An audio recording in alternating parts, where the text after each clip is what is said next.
In this video, I'm going to be talking about how I dealt with my imposter syndrome as a B2B content creator. So if that interests you by any means, pay attention. But before I begin, I want to let you guys know that I have a WhatsApp group down below. If you need any resources that I used in my previous videos, feel free to join my WhatsApp group down below.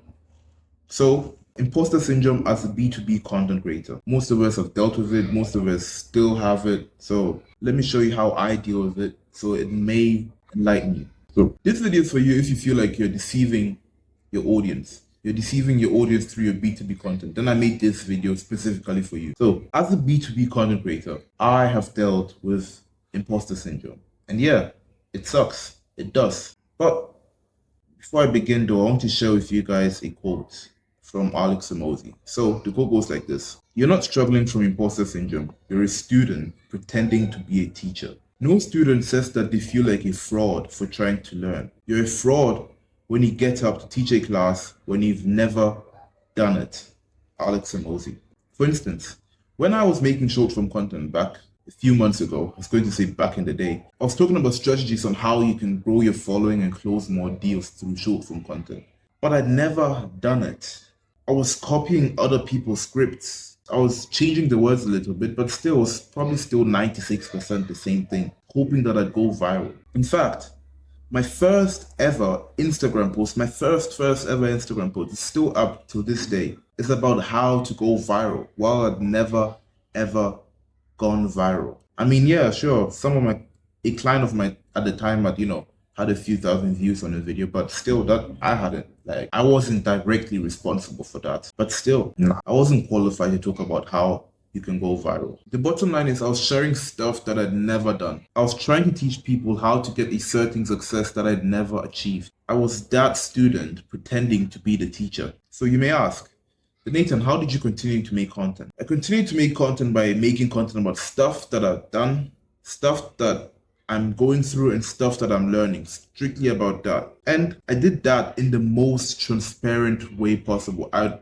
If I was making content about something I'm learning, I'd be like, I'm learning this and I want to share it with you. Like, I do it in the most transparent way possible. If you watch some of my YouTube videos, you'd realize that. Try to do it in the most transparent way possible. So now, instead of trying to be the student who got up to teach the class about something he'd never done, I'm trying to be the student who talks about what I'm learning, what I'm going through, what I have actually done.